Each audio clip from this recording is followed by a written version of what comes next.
Today we're going to talk barn tools and the tools that we have at hand every day that we find essential for the barn. And one tool in particular that I think nobody should live without.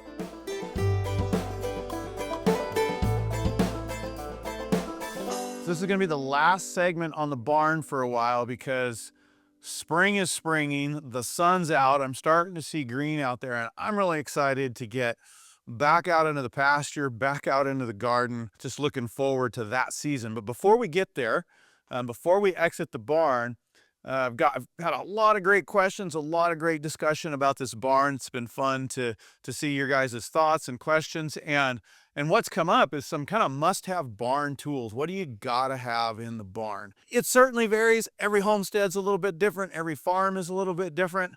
But there really are just some key tools that are kind of must-haves when you're working with animals and you're working in the barn. So it's not everything you're ever gonna need, but it's the things that we couldn't live without day to day. Let's talk about rakes first. Rakes are essential for a lot of reasons, and you need a couple different kinds of rakes. Of course, you need a nice hard, people call this a landscape rake, but a nice hard, heavy duty, good quality landscape rake.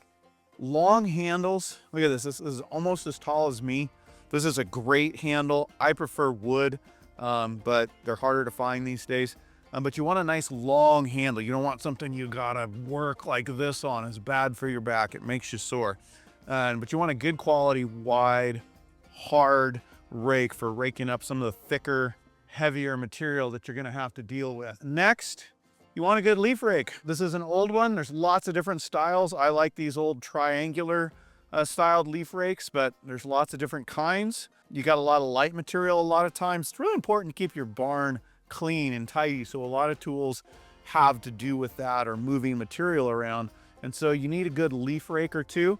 And I like this old style. Again, wood. This is a little longer handled one, almost as tall as me. Really like this.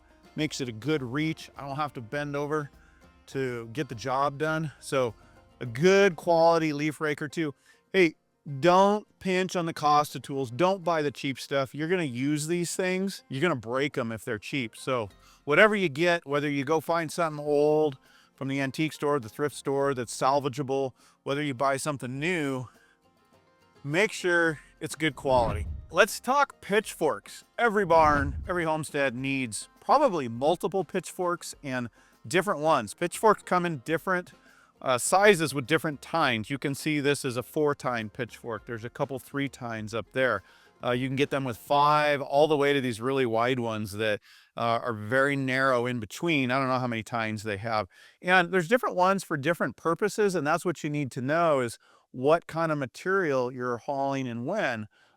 This one, small material, is going to fall through it very easily, but it's going to go into hay and denser material much more easily. Sometimes even a 3-tine needs to do that. Sometimes you've got light, loose weight material and you need the tines closer together to grab more of that material, but it's easier to push into. So you really want to think about what you're using. We do pretty well for most things with these or some shovels, which I'll get to in a moment. But you need a few pitchforks. Again, you want ones that serve you properly.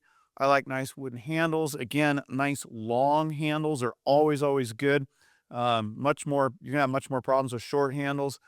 You can reach here, especially when you're scooping, shoveling, you can scoop stuff and you're not having to bend down so much and putting as much pressure on your back. Really important when you're doing this work. It's just gonna help your body stay in better condition. So pitchforks, gotta have a few different kinds that serve you well. Shovels are another one, must have, obviously. There's a few different shovels. This is just down a rounded shovel, pointed nose shovel. You can call it different things. This is a larger one. This is good for moving material that's not super heavy and very handy. And so you want at least one of these. You want a square shovel right here. Don't have it. It's wandered off somewhere, and I'll give you another tip on tracking your tools in a moment on a homestead like ours. It's also nice to have a smaller nose shovel. Sometimes you got to do some digging, you got to work through some muck, some stuff that's gotten compacted and heavy, And this is easier to get in and dig with and move material if you're having to move heavy material. You wear yourself out with a larger shovel, and if you got to move heavy material. So having a smaller one is on hand is great.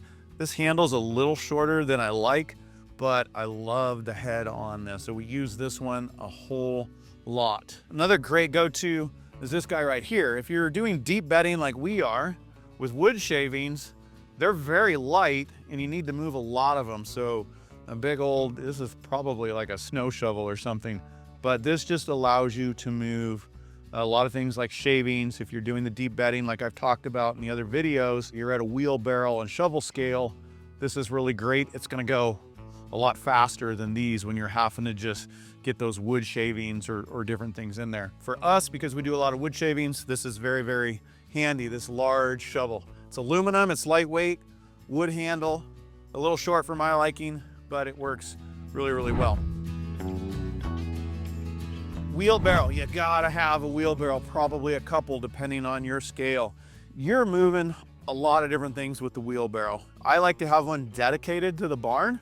Otherwise, you come out here to do some work and then you spend a half an hour trying to find it on the property somewhere. So really recommend you have one dedicated to the barn. You have it heavy duty. A lot of times you're gonna be managing manure in it, and the manure, the urine, the materials that go in here definitely are hard on the material. So I like a good old metal. This is an old Jackson wheelbarrow. I've had this thing for nearly 25 years. Very, very good wheelbarrow. These are a little hard to find and they're expensive. This has actually been through day-to-day construction work, concrete mixed in it, materials hauled in it every day for years. It's actually getting lighter duty here in the barn, but that's how well made it is. So buying one really good one is great. The plastic ones can be pretty nice if they're heavy duty, they're gonna last, but make sure the thing is well built and has good amount of volume in it. You know, they've got some newer, different ideas today. They've got ones you can pull along that are more like a wagon that dump. Those can be great too. To me, there's just nothing like a good old wheelbarrow. I like the wooden handles. Very, very essential to have a couple of those. 5-gallon buckets. You need 5-gallon buckets for a million different things, from try not to haul water too much, but sometimes you need to. So hauling water, hauling grain, different feeds, fermenting grains. I got a video on that, how we ferment grains. These are great. So you always want to have a bunch of these around. You can make waters out of them. We can never have enough. So gotta have some of those on hand. Good metal scoops. There's all kinds of scoops. There's certainly plastic ones. I find the plastic ones just break too easy. Gonna pay a little more for this, but this is never gonna wear out. It's gonna last forever. So you want a good scoop always. You also need some good storage containers for a variety of things. I love these 50-gallon barrels. We keep our salt and our kelp in here, and keeps it dry, keeps it safe and protected. These are just food grade barrels. Very, very important for storage. You can also store grain in them. We're storing long-term grain at a larger scale, so they're not in here, but this again keeps them dry, keeps the critters out of them. Good old galvanized cans work as well, depending on your scale. So during the season when we're feeding different things and pulling from our bulk stores of grain and storing short-term, we use these galvanized barrels. Works really, really well. I want to tell you, one tool right here in front of us, these racks right here. For years, our tools leaned over in the corner, falling over here and there, disappearing, don't know where to find them. There are not very many good solutions out there for storing your tools in an organized way. You know where they go. I found these racks. They're metal, they're heavy duty. This is the tool, a wall tool, that no homestead should be without. These things are so cool. They'll last forever. They're not gonna break.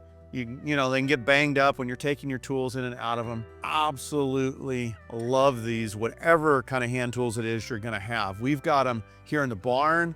We've got them over in the garden. We've got them down by the house, and it has made all the difference in staying organized with our tools and keeping our tools in the right place. One final tip If you have multiple places and tools, you've probably struggled with having the right tools in the right place in the right time. And we've gotten to where we've got tools dedicated for the barn. We got hand tools dedicated for the garden. Again, down by the house for stuff going on around the house. They still tend to wander. So what we're about to do this year is we're gonna color code the handles on all of our tools. We actually started this last year. And so we're gonna have a color. I don't know what it's gonna be for the barn. We'll call it blue. The garden's gonna be green, and the house will be whatever color Carolyn wants. Last year, we found some tape and wrapped it on the end so that we knew if we found a tool somewhere and it had, say, blue tape on it, oh, that goes in the barn. Somebody forgot to put it away. They know right where to go, right where it belongs. The tape didn't work. It fell off just because we were using them. So this year, we're gonna actually sand down the end of the handles and paint them and color coat them. And for a busy household like ours, I don't know about you, but we've got so many people, so many tools, different locations. Color coding the ends of the handles is going to help us keep our tools, or at least get them back to where they belong so we can stay organized.